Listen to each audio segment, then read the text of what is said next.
Welcome to Las Doctoras podcast, featuring your favorite profas bringing women and gender studies topics out of the university and onto the kitchen table. I'm Christina, Chicana, Pinay, queer, Sha, ella, traveler, Earth, Mama Bruja.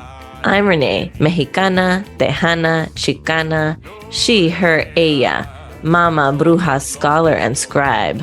Together, we are the academic and word brujas creating revolutionary spaces outside the walls of the ivory tower to cast spells, read the ancient texts, and tell our sacred stories. We make this magic as an offering to our ancestors, to those who will come after us, and for the change we wish to see in the world. Salud!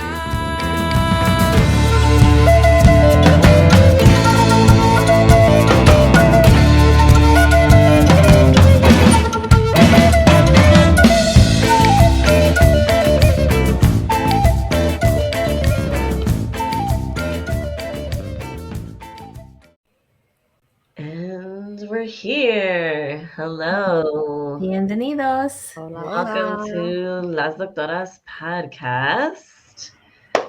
We have another episode. I can't believe we're going to be rounding out season 5 very, very soon. It's very exciting. It's been such a gift.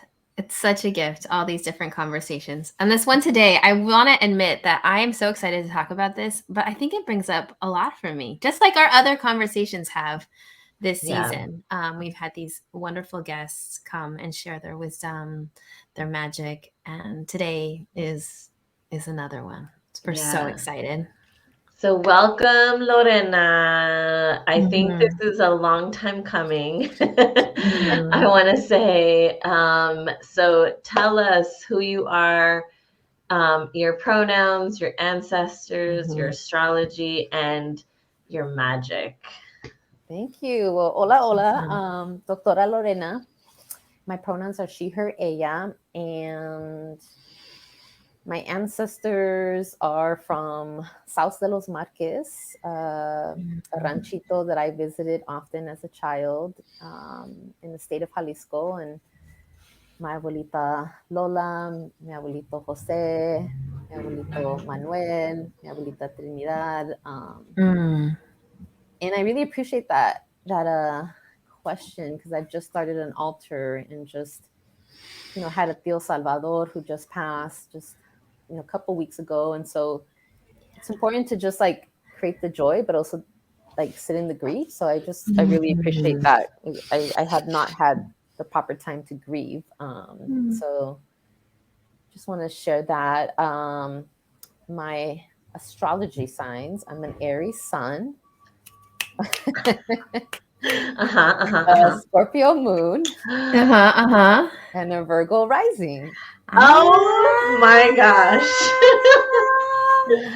I love it. Yeah. So Aries fire, Scorpio water, Virgo earth. Like that is yes. Yeah. And I really appreciate, I've always been like a child of like the moon and the stars. Like I've always appreciated it. And so when I found astrology, I think it was like, I don't know what her name, some Ruth lady or something. So you're an Aries, right? You're an Aries. But not all of that like made sense to me because so finding my moon and my rising, I'm just like, I'm knee deep in just continuing to like learn about myself. And so, who I am is I'm like, I'm a shy girl. Innately shy, I say to people, even though I, take space and create opportunities for others. As a doctora, I always say I'm a first-gen Chicana feminist, someone who really wants to make sure to center community and the most marginalized. I'm spiritually Catholic. I grew up Catholic, and as much as I'm not completely just in my religion of having to be in church every Sunday, I still have, a lot of connection to Catholicism and more like the feeling that was created. I had an aunt, so another ancestor. My aunt was a nun, and I literally need to still, like I keep telling people, she became the highest form of a nun. She was in all white. So my family went to visit her. I didn't get to go when she became, I think, ordained as a all wearing white nun. I mean, it's the purity of that, right, in terms of what that means. But so we visited convents. Convents, no. Convents. Convents, okay. In Oxnard, once a month as a child, and was with the sisters, and I just saw like sisterhood in that way.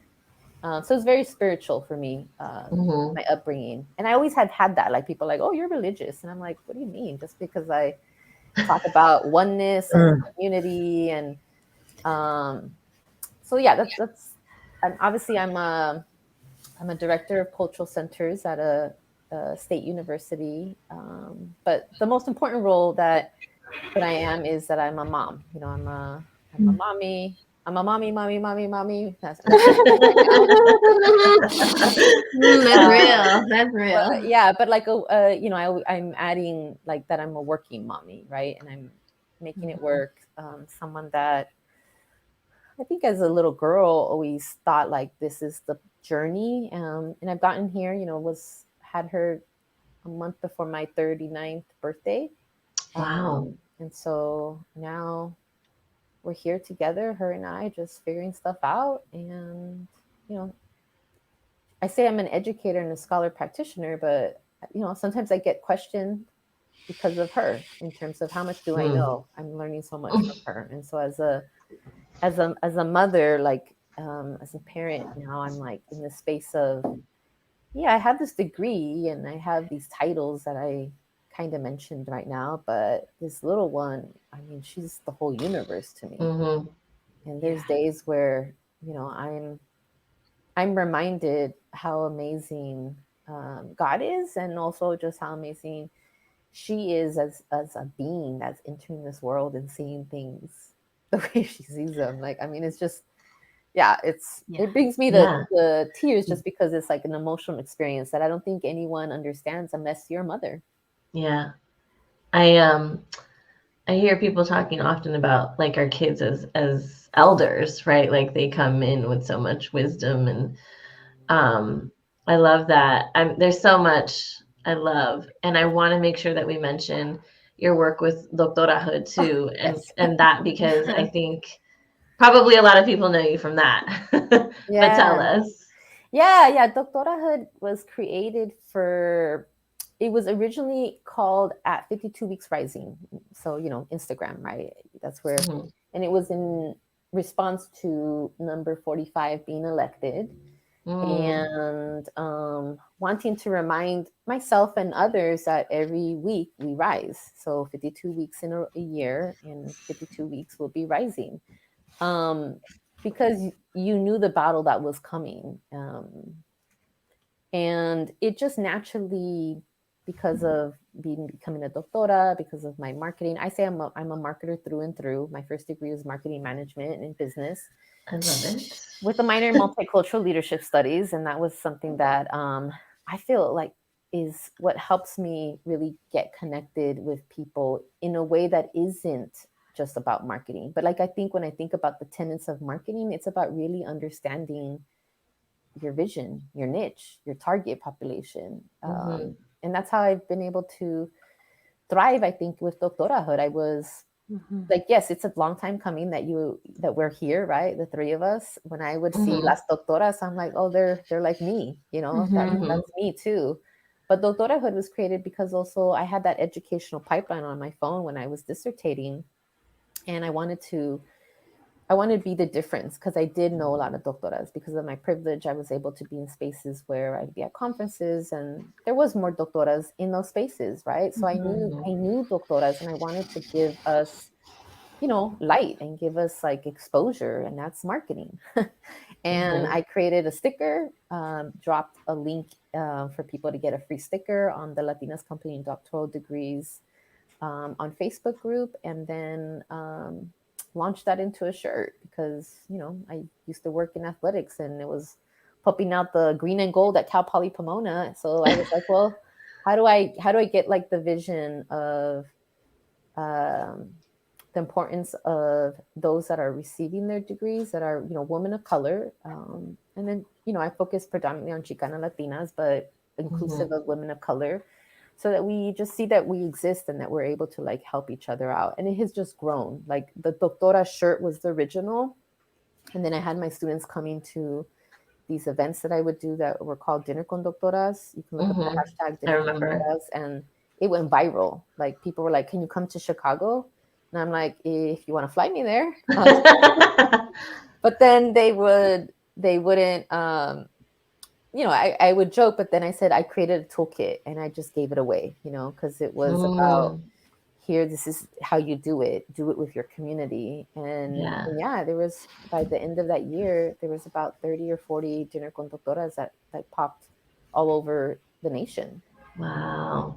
Yeah. That's so exciting. I'm feeling the Virgo Aries like dynamic. It's you've got it all. 100%. I love how you say shy girl. I'm like, you're an Aries. But the Virgo is the hermit card, and just thinking like how you get up in the morning, you need your space and your time. And I think it's exciting. And I feel like I never released the shyness of who I was as a little girl. Like I was shy, because now people tell me like, "Oh, she's shy." My daughter, I'm like, no, like I know shy, and she's just getting warm. She's reserved, reserved, And for me, I hold it dear because it allowed me to work on my superpower of actively listening.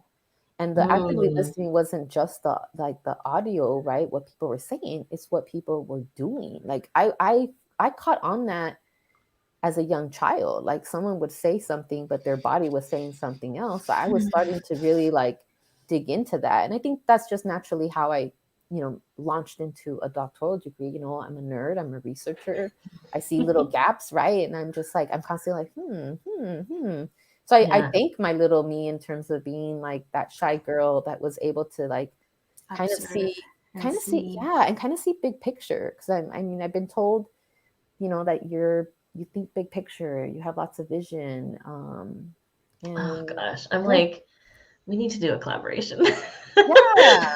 That's all I keep hearing. I'm like, I want to say a few things that I've like picked up. One, I love the Doctorahood evolution. I think so I finished in 2017, and I just remember at the time, and that was like, I finished in 2017, and it took me, I think, 5 years to write the dissertation. So I was ABD for like 5 years. And so when I was in my coursework, all of it, like, now we're seeing all these Instagrams of all these, doctoras like popping up, and you're like, oh my God, like, where were y'all? Like, it was the community of that is just so different now. It wasn't available to me when I was in the middle of coursework, my imposter syndrome, you know what I mean? Like, so I love to see now this evolution of this online, even, right? Doctoras like coming together. And I think you have a shirt too that says future doctora, right? So like I've seen when people like get into their programs and they wear that shirt, and like I think that's, I don't know, there's just, I'm like, I wish I would have had that, at the time. Yeah, but I think that like you all, academic mommy, academic soul, academic mujeres, like there was only 3 or 4 or 5 or 6 of us, quite honestly, around 2017, till like 2018, 2019. And then it just like happened. Like it just like, it almost it gave permission, quite honestly. Not that people needed permission, but like we modeled, like, this is our story. Because what I heard, like part of why Doctorahood was important to me is like, I was told, don't get pregnant, don't get married, don't have any life changes. Like that's what happened at my orientation. And the people, like I care about them. I say this with love, but it was like, it's that like, give up your life in order to get this degree. And I'm just like, I cannot get through this degree if I give up my yoga. I cannot like not travel. Like I needed the stuff that filled my cup already. And so that's part of like the narrative changing with Doctorahood that needs to happen. And because I'm such a marketer, like, I came with Doctora because that's who I am. That's like, I'm a Doctora now. And if I was am smart, so let's not say that. I want to acknowledge that like my purpose was very focused. I wanted to focus on doctoras. I wanted that platform because I could have focused on the future doctora, or because that's a bigger audience, right? Market their niche is huge. But I wanted to uplift the small percentage that lived on the my naked, phone. the less than 1% of us. Yeah. And the reason Future Doctora came about was because my students came to a Pomona dinner con doctoras, and they literally like 2 or 3 from different like generations were like, what about us? What about us? And so I just like, the future came from like the future is female or something, like, you know, that kind of like same like branding, but then I just like put my doctora flex on there, and yeah, that's that aspirational capital, you know, that Yoso speaks of, right? It's like, how do we tap into what others want to also pursue, but we also have been modeling it for them. And I would say, like, you know, with Doctorahood, it was like the academic mommy and I, we connected through IG. Like you said, IG or Instagram. Like, I hooded her for her Raza grad at UCLA, and that was the first time we met. Like, she asked me. Yeah, and it was because we were the few, you know, and we like, I always say we all know each other by like 1-2 degrees of separation because there's not that many of us, right? It's like, we know, it's the bubble. It's this small little like, I mean, what's the word? Like little tiny, you know, like society, community of comadres, you know. Doctora comadres. I love that. I just want to witness your ability to integrate marketing into your life in a really sacred way, it seems like to me. I mean, I'm so inspired by that. I know we both are really inspired by that. And I also love the clarity that you bring and the strength of these statements. They're so assertive, and it's beautiful because you're right. We don't need to be given permission to step into the pride of having a doctorate, of doing that work, but I love to hear it. I love to be reminded because life will tend to not, right? And so thank you for naming those. And I think, like, even when I think about it, it wasn't like doctor. Like, for me, it wasn't like doctor. That felt so disconnected to who I was. And so I had to also bring in, I mean, I'm English as a second language, you know, I still, and writing, the way that I had to kind of navigate writing through a program, you know, it was definitely difficult. You know, it was an EDD in community college leadership. So I definitely learned a lot more even of higher ed. But I was told, like, you can't say that K through 12 system is racist. Or do you want to? Do you want to say that? And I'm like, yes. Because my work was around, like, you know, cultivating Chicanic Latinx student success for parental engagement, for success of the Chicanic Latinx, like, as a whole. So I named, like, you can't just talk to the Chicano, like, Latina in front of you. Like, how are you engaging the parents? And, you know, PTA is one thing. Like, I mean, I experienced PTA just, here, dad, here's a yellow envelope, give them money. You know, my dad worked. My mom was a stay-at-home mom. Immigrants who are amazing and have done an amazing job, but it's the institution's responsibility to educate and to make them feel welcome. And that doesn't mean like they're there all the time, but it does mean that there's that sense of community that is built. And I've been that institutional agent to do that in the spaces that I've been at. But institutions are you know, they need folks like us, right, to be able to help lead, shift, change, disrupt, and then engage differently. They need folks like us. Yes, they do. And then they need us who are centering our children. You know, I think that's the other big thing, and that's something that we hear. I think that's where we want to, you know, talk about so much is, you know, hearing you say that you were told not to get pregnant, right? Not to have kids. And I think we've all heard either explicitly or passive aggressively, you know, similar things. I know I took my qualifying exams when I was like in my first trimester. And so I didn't even want to say anything until I passed. So it was like they passed me for my qualifying exams, and then we went to dinner, and I was like, oh, by the way, I'm pregnant, right? Like, because I was so nervous to kind of say that, thinking about, and I mean, honestly, it probably wouldn't, I had a very supportive committee, but it's just that fear. And then when I was working and, because being on a semester to semester contract, and so not wanting to say, that I was pregnant for fear that I might not get a contract the next semester, which I actually didn't, because I was very visibly pregnant. Yeah. And so, and then even now, in going through like these tenure track application processes where, I'm not going to hide that I'm a mom. I think actually I'm very, explicit about, I think my experience as a mother lends itself to my work as an academic. Like I will, they'll ask like these questions, and I'm like, well, I'm also a mom, and this is what I'm doing. And I think this counts as, administrative experience. Does count. Yeah. And I'm not shy about that.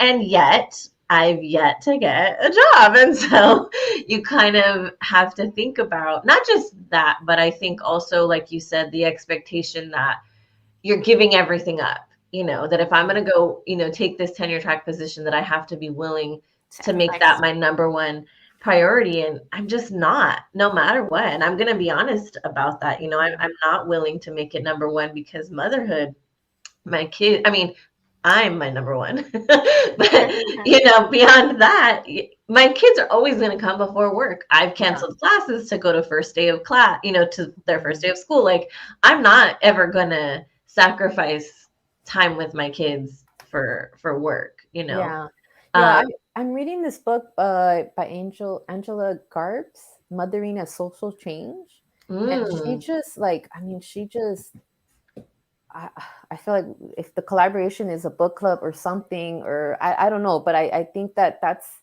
is what's on my heart in terms of just who I am right now. The most important identity marker is I'm a mother, and that little being guides how I navigate in terms of, even when you said, like, I love that you said I'm number one, right? Even in that, like, that she reminds me that I have to take care of myself in order to take care of her, right? But then that also means that we have to make the decisions to make sure our lives are what we want them to be. And that means in the personal, in the career, in the, other duties as assigned in terms of like our own passions, right? Those are our duties that we assign to ourselves. And so, Doctorahood came from a need to be able to create community for those that just didn't have it. And now as a mother, I'm just like, I feel like there's been work done, right? Chicana mother work.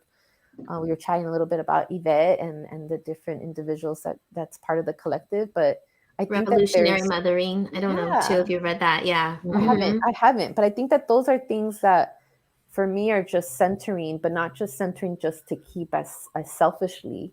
Like, I want to bring that into my work and bring it into spaces where people are amazing accomplices, but just don't have that lens because they're not mothering. And the way that the author speaks of mothering is also that you don't have to have a child. Mothering can be like mother being as social change, is that you can also take care of the students in your classroom, right? How are you mothering them in order for them to become who they need to become? And as a student affairs practitioner, I've always seen like my student staff, the student clubs, orgs that I've advised, like, as I wasn't a mother, but as I was mothering them. And but I would always say, like, when they're like, oh, you're like our mom, I'm like, no, you have a mom. I could be an older sister, but I understand what they're saying. They felt that nurture. And especially, like, Kapalia helped create the Men of Color program. I'm not a male identified individual, right? But it was because I was seeing my Latino males needing that nurture and care. And I know my own family background and affection, and when the I love yous came because of tragedy and not because it was part of like our cultura. I think that those are things that have informed, like all that is education, knowledge, and wisdom that then just we put it into practice. I'm big on like reading the theory or reading something and then operationalizing it. Operationalizing. But I mean, that's what ethnic studies, that's what Chicana feminism has always been founded on, is putting the theory into practice, because without that, then it's just another academic field, elite, right? All that stuff. But that's what, ethnic studies, Chicanx studies has always been grounded in that. And I love you saying, it's like, it has me thinking of, like, how do I do that? How do I show up in that way? And I love the distinction between like mothering and no, you have an actual mom, because I think I had professors sometimes that would try to do that, and I'm like, whoa, I don't need you to be my mom. Like, I've got a mom. I've got a mom, right? And I think we do it naturally. I think we just do it. I think it's minimized, and not, given its like validation or its due, and so I think we're trying to really step into is like, this is a gift that we bring, actually. You need us to do this, and you've always done that, but we want you to recognize that. And actually, maybe more internally, I want to recognize that these are gifts that I bring. Like you're saying, how are we mothering? And I think about even when my students, professors love to talk about the time of the semester when all the students start. Extra credit. Yeah, and my so-and-so died, or, and so they kind of, I hear professors often kind of laughing it off, like, everybody's grandma's dying around the same time. And I get it, because it is, we see the patterns, but I don't like dismissing my students, and just assuming that they're all lying to me. Like, that just doesn't feel. So I'm like, I'm going to take my students at their word, and I'm going to show empathy, and so when they have particular struggles, I'm like, I have students who have been sick, or I had a student who was in an accident, and it's like, take care of yourself. Once you're feeling better, like, come back and we'll figure out how to make you successful in the class. But I don't want them to feel like, I've had students who were giving birth and like emailing me, and I'm like, oh, no. You do not need to be doing that. Like, you need to be. And so I will tell them at the beginning of the semester, so I think showing empathy is that mothering part, right? Like, yes, I get it. And I also you're teaching them to disrupt, like, ultimately you're saying, like, just, it's also okay if something is happening in your life, like, and you got to take it with, you got to take it for what it is, because people can lie, but you can also show the empathy and the trust to be able to say, okay, like, take care of yourself. And I think it goes back for me in terms of like the institutions were not made for us. And that community collective care approach just it's not embedded into even how we interact with each other, and it's we have to constantly remind ourselves to, like, see the glitch in the matrix, be the glitch in the matrix. Be the glitch, be the disruptor. Yeah, I'm a big Keanu Reeves fan, so.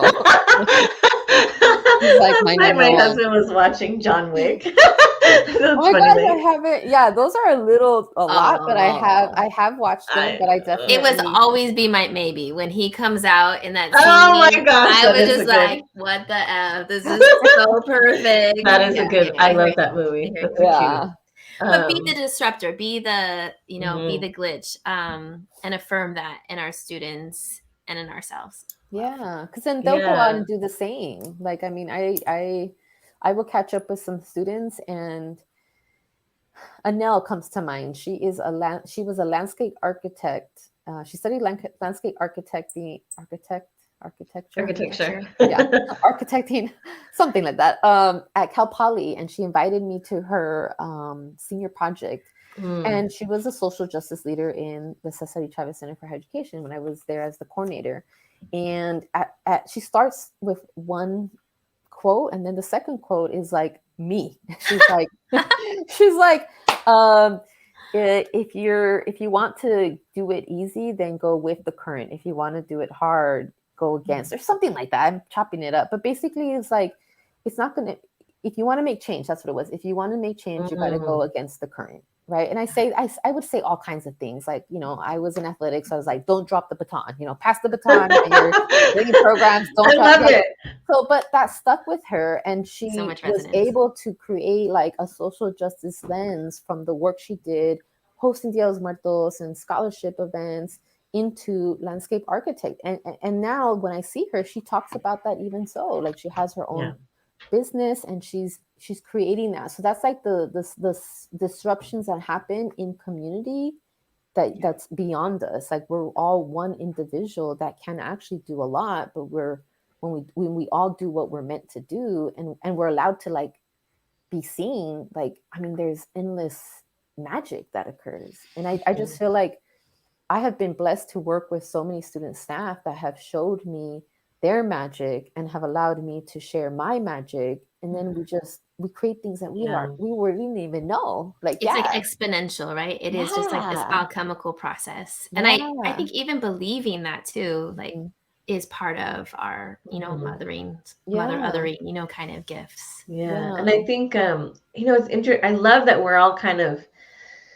talking about how empowering it is, and giving ourselves permission, right, to say, like, this mothering work that we're doing in this institution is important because it's disruptive, right, because it's going against the current. And I think we have to also acknowledge that, I think, Christina, you were alluding to, it's not always received by the institution as this asset, which I think is such a detriment. But I mean, I had an experience one time where a student told me that I was being too mothering in my like lectures. It was, and I was like super visibly pregnant at the time.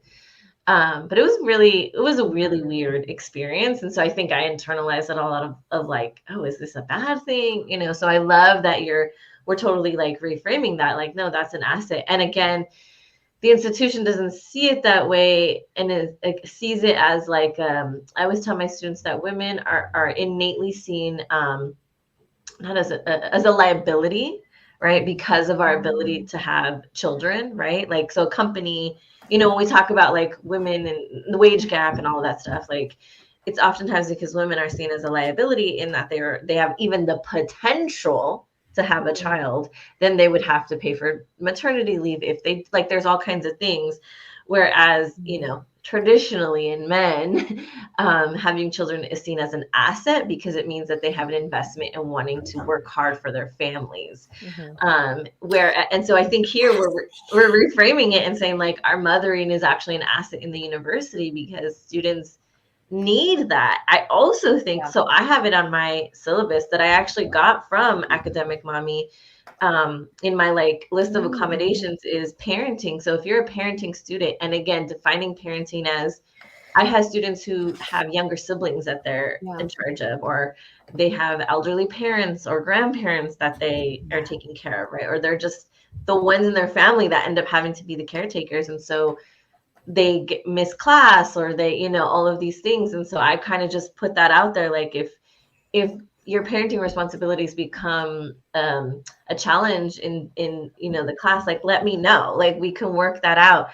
I mean, I don't make it's not very often, but I've had students bring in their kids, and I always say, I'm okay with it if you're okay with it, if you know what we talk about. So if you're okay with them being here. But I think it's those kinds of things that we're doing for our students, that because we're not getting that, right? We're not getting that same kind of accommodations of like, oh yeah, of course, conferences are a big example of that, right? Like, is there childcare? Is, or, when we make our schedules, like, are they considering like those of us who have to take kids to school, or when we have to pick them up, and like, or time away from our kids, like, there's just, I've had even friends like kind of their admins have used that as a hazing kind of process. Oh, you just had a kid? Okay, we're gonna make sure that you can still do all your normal things, and we're gonna schedule your, so you're like effed, like.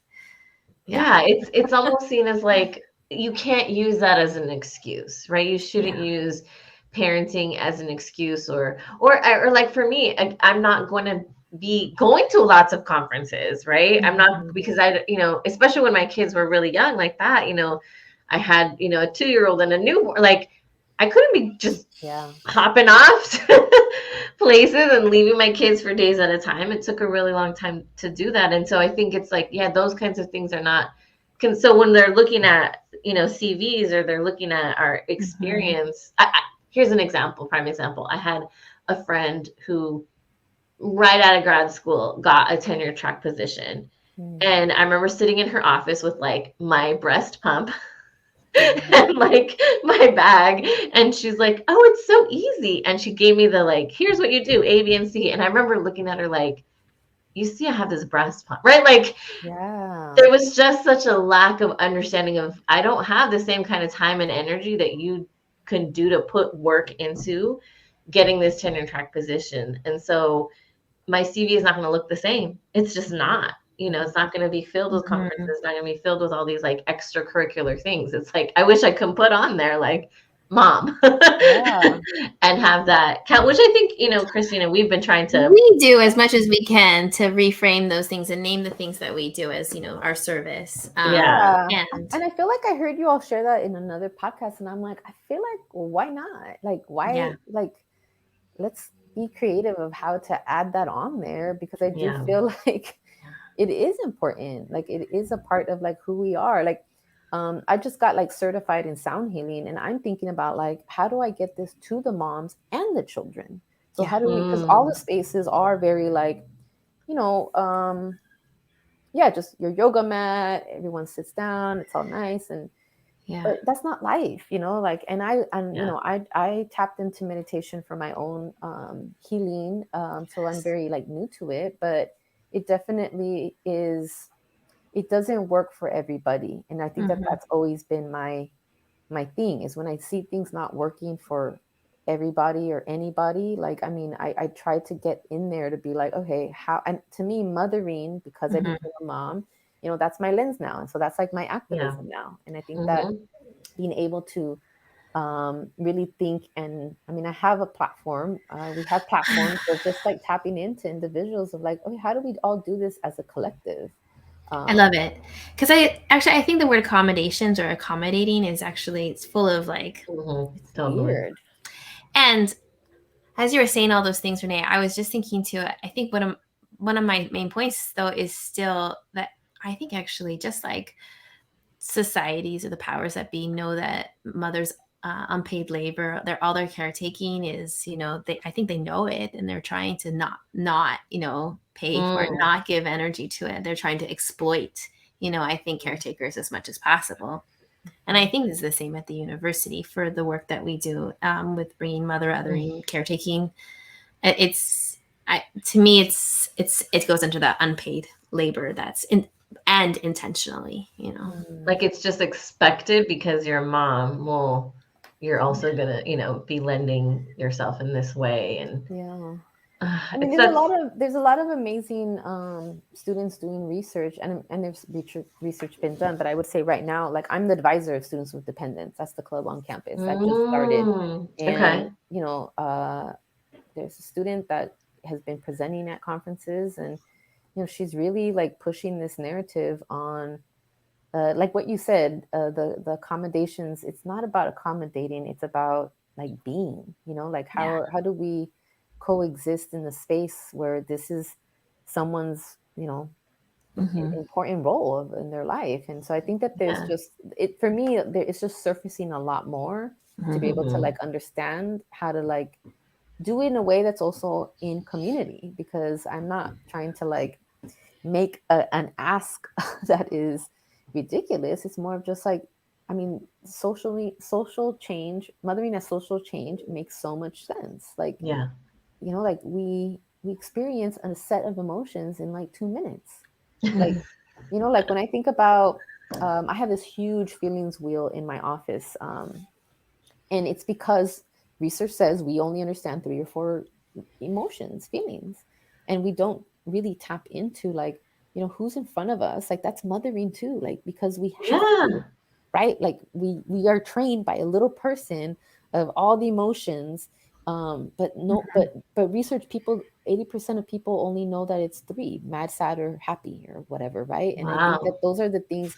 Yeah, Brene Brown has a ton of research around that in her latest book.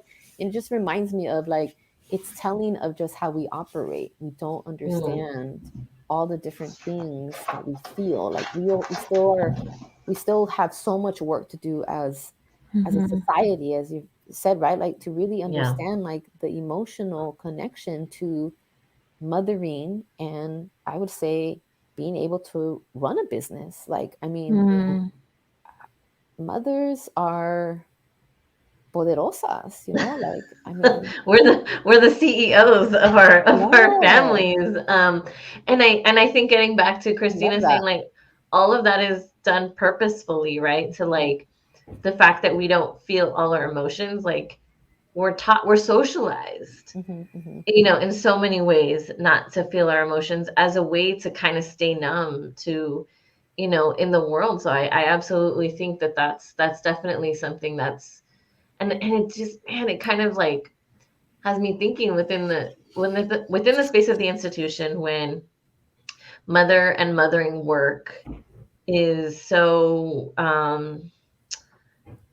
dismissed or made to be feel inferior, then it's, I mean, to me that's just another Hmm. way of sort of perpetuating toxic masculinity.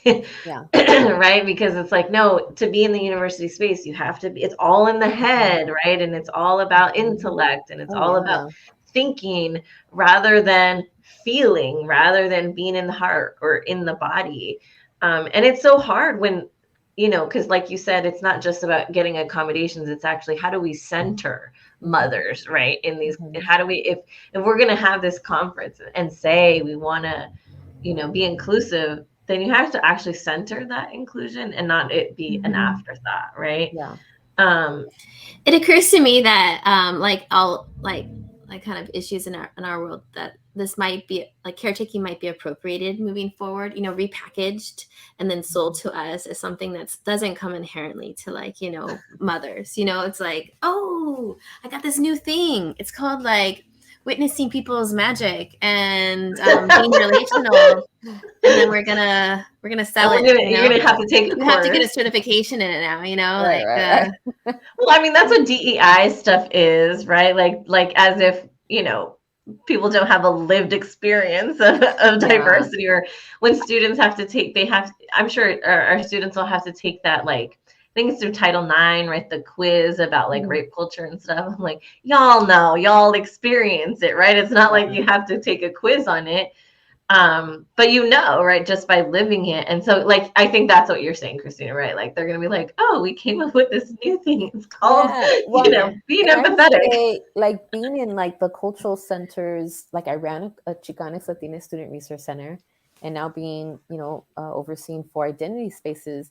Yeah, I keep saying, and I just became president-elect for the CACHE, so the California Council of Cultural Centers in Higher Education. Like, DEI has existed, like cultural center folks, ethnic Mhm. studies folks have been doing DEI. And so yeah, it is odd to see positions pop up but and still be very formalized and I think business like, where I feel like Mhm. that's when I say it goes back to the emotions, the feeling, the nurturing, the Yeah. mothering. Like that's the original experience I have had of what diversity, equity, inclusion, and I actually like to call it justice, equity, diversity, inclusion, because then it's like a Jedi. We're Jedi Oh my warriors, god. like Star Wars. Yeah. So nod to your Star Wars episode as well. I love it. I Yes.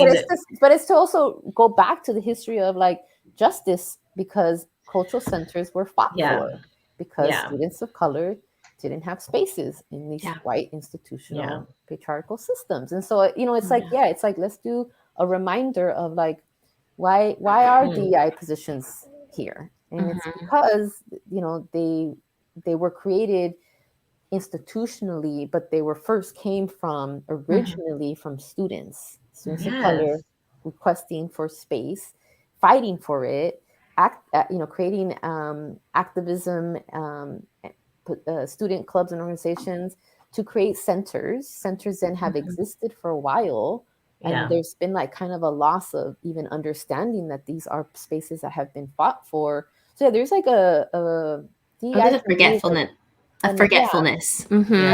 Amnesia to some degree in terms of like what And has happened in the past, I think when that like co-optation happens, right? Because that's essentially what's happening, right? Like like you said, there's this urge or push from the students, and then the institution is like, oh, okay, well, we'll placate you, right? Kind of with this thing. And so they institutionalize it, water it down, and then and that's, I think that's what happens with DEI a lot, is like they have all these things, but then like we said, are they actually putting that theory into practice, right? Because it's one thing to say we do DEI. It's another thing to actually do it in practice, like in the classroom, which again has me coming back to an experience of being in these interviews where they're asking me how I'm integrating DEI things. Meanwhile, the interview process itself is not doing that.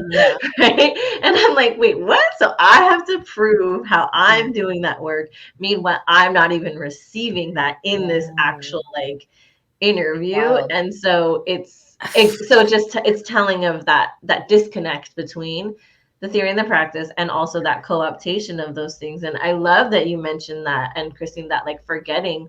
When I teach Chicana, Chicanx studies, I'm like, y'all know that this didn't exist. Like, in our parent, I mean, I don't forget how young they are, but like, I'm thinking like my parents have memories of the Chicano movement, right? Like, and that these classes did not exist. And I always tell them, and they're the first on the chopping block. Okay. When budget cuts start to come through, that part, we're the first ones. And so we have to like, I think they don't have that historical context to understand like how, I don't know, I don't know what the word is, but I'm always just like, we got to take advantage of these spaces. But I appreciate that you bring that into the classroom, because it reminds me of like Maya Angelou's quote of like, people will forget what you say, or people forget what they hear, but they won't forget what they feel, how you make them feel.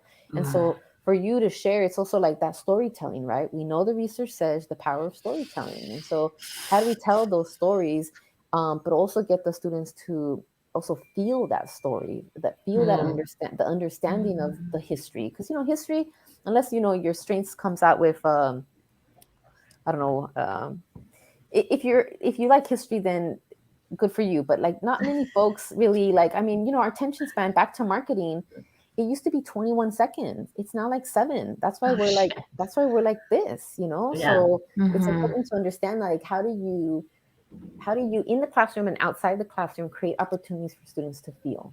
And I think that's an area where we don't think it that way. It's just task. It's just stuff has to get done. And I think, I feel blessed that I've been working with someone that has a DEI role, that it's in complete, like there's no roles. It's like, okay, let's do this. What are we doing? To make sure that we are centering Black students, to make sure that we're supporting Native American, Indigenous students. And there's a lot of work to do there. But there's also like, we also have to like allow for it to be almost like organic to where we're at. So where I'm at may be different to where someone else is at, right? And it's like really paying attention to what's going on, listening, and also feeling that out.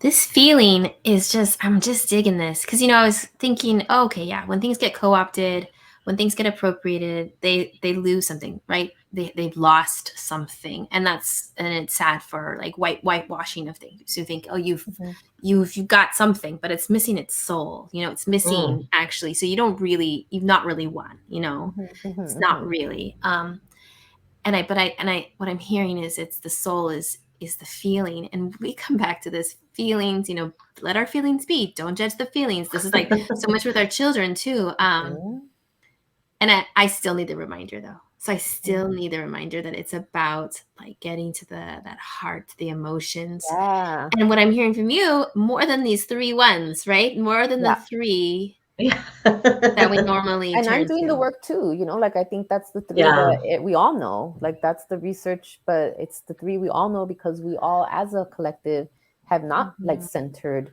Um, I mean, we see it in the work of the College of Ethnic Studies, right? Like getting ethnic studies as a mandated class, like that's because we have been pushed to the side, and even all the things around critical race theory and banned books, like, I'm pretty sure All About Love is probably on the banned book list. Maybe not, but I'm sure a lot of Bell Hooks's books are. But she's the person like that Yeah. a Black feminist taught me, and like All Yeah. About Love was what helped me as a little girl realize, like, I would be like, I love love, but it wasn't like romantic love that I saw on TV or shows, right? I just like love, like there's something about love, and my being spiritually Catholic and growing up how I grew up, like that was what I felt. I just didn't see it until I became more of like my own, like, rebellion creator of just like, well, I feel Yeah. this, and that's why I was like, hey, let me give you a hug, or hey, I love you, student, right? Like those are things that, Yeah. like, don't do that. Title IX, right? But it's Yeah. like Title IX with like Human understand, beings. yeah, like, like, I don't know, like it just becomes so black and white, and to me it's like there has to be some heart in there. I love that you came Yeah. back to the feeling with the spiritual Catholicism too, because there is something that I think that we resonate with that too. We're seeking in our redemption rituals the feeling. I love when you say that, because it's something that I love how you articulate it so clearly and so unapologetically, because I'm similar, right? I was raised Catholic, and you know, I know a lot of people have very contentious relationships with their Catholic upbringing. And it's not to say it was perfect, because, looking back, I'm like, ooh, that was fucked up and that was fucked up. But for the most part, I have a very beautiful relationship with a lot of the rituals, especially I always say Mexican Catholic, because I think there's a very specific way that we practice Catholicism in terms of ritual and in terms of traditions and those types of things. So those are the things that I love and that I hold very dear to. And so, I also understand the problems of the Catholic Church as an institution, right? It's kind of the same way how we love academia, but we hate the institutions that we have to like do that in, right? So it's kind of this very nuanced relationship, but that I'm always like, I feel like I'm always having to over explain. I'm like, yes, but not, So I really appreciate your, being able to articulate Your that pride. so clearly. I feel like we have a lot in common, because you say you were like you use like sports analogies. I'm always using sports analogies, because I was an athlete growing up, and I'm always like, it's like a marathon, right? It's like a race, or and again, that's the, like you said, that feeling of what is that, if that's why sports is always so easy for me, because I'm like, I remember what it felt like to be anticipating, my race, or to train and all of those when the things. little pop when you had to go, like it's like That was it. at the same time adrenaline. So I think it's I think like we forget about our own life experiences, and I feel like it's okay to bring them into wherever we're at. Like even like, I mean, I show up in spaces where I could be silly, even though there's a bunch of people in suits, and I want to just talk about like what my daughter did. And I think that like the more I share, the more I disrupt in that way. Like even like athletics, it's a white male industry. I mean, so when I showed up, like I was wearing, because I love to wear dresses, not because I needed to, but I love wearing dresses. And it was one of those things that like people were like, you're not like an athletics person. I'm like, yes, I am. They wanted you to like, show up in your like I don't know. sweatpants. Like, it's like when you go camping and you are expected to wear all like REI gear, and you're like, I don't have to wear that stuff, I I feel like I've always walked into spaces just unapologetically me. I try to do that. I try to do that as much as I can, because I know the importance of, now even more so as a mother who's watching me, like who's watching me. And like I always like to talk about Selena. But Selena was the first person that like showed me to some degree, like, and I just I never saw felt like in the beauty magazines. I never felt beautiful. Like, and I've done a lot of work and I'm still doing the work, but like now, you know, my daughter has brown dolls and pictures of females, or just like, you know, it's like I'm very like, it's the marketing in me, but it's also the mother in me, knowing like what my experience was and wanting to make sure that she sees imagery that's powerful. So she has a little doctor like thing that I got her, and I start telling her like, mommy's a doctor, mommy's a doctora, and I'm sure she's like, you know, because she knows doctors, because when we go to like an appointment, that's what my kids always say. But I think like, you know, I just had a dinner con doctoras with Claremont Graduate University this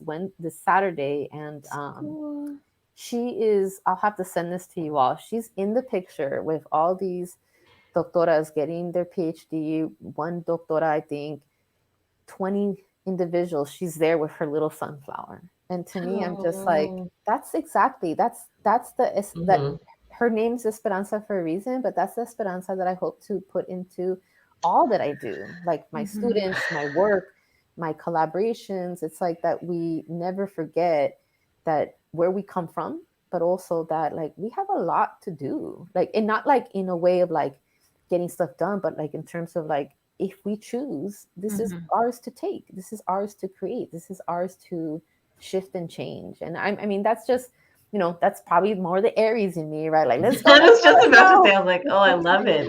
That's some of that unapologetically you. I think that's the Scorpio too. You know, they're not gonna, you know, they're not gonna fool around with nothing else but you. You know, so I love the normalizing of your daughter being in those spaces, right? Like, I remember I think I had just had Cruz, my oldest, and I was ABD. I forget what the situation was, but I ended up, a professor hired me as a reader, right? So my job was just to read and grade papers. And I was like, oh, well, I just had a baby and I had to drive to go pick up the tests. And I was like, can I bring my, and I, you know, and she was like, and she was, you know, a white lady. And she's like, oh yeah, you can, because I had to go into the classroom, right? You know, like right after lecture. And so I took my stroller with my baby, like, and she told me, because she's, again, she's a history professor, but her mom was also a professor, and she's like, oh yeah, I used to sit in on my mom's classes all the time. So that there's that generational wealth, and you know, that generational capital wealth in terms of normalizing, you know, kids being in classrooms. And I was like, yeah, so to hear you saying that, it's like, yeah, that's what we want, right? Like, if we can't give them that financial generational wealth, we can at least give them that cultural capital of like, yeah, this is just what it is, you know, normalizing being unapologetic in those spaces, right? And saying, yeah, I'm a doctor. I went to my son's classroom and I read like this story. Oh, we did the Three Kings Day, right? So I went and I took a rosca and all that, and the teacher was like, oh, let's thank Mrs. And I was like, whoa, I'm not Mrs. Doctora. I'm doctor. And so they all said, oh, you know, thank you, doctor, at least on this. And I was like, okay. But I love that. I love you bringing in your kid. And I know we got to wrap up too, but like, I was just thinking, like, you're disrupting the narrative that only certain people should have kids. Only certain mothers are real mothers. And those are like women of white privilege usually too. So like, I think we're also just disrupting in those ways too. I think that's important. I don't even think twice of it. Oh, should I ask someone? Like, so I mean, I appreciate you sharing that, but I literally am like, she's my daughter. Like, she's my, it's me. And like, I get it. Like right now, you know, my parents are recovering from COVID. They're fine, but that I've been placed even more into like, this is the person that is with me, like, and so we're doing all the things, and my sister is super supportive, but I also am like, no, she's coming, you go ahead and chill here and we'll be good. But it's one of those things that I think like, it's not the norm because we don't see it. So for me, I'm showing 20 other, you know, women of color, hey, here's this little person that's coming too. Oh, God, I love it so much. I'm trying to do that with travel, actually, too, Lorena. You've been good at that.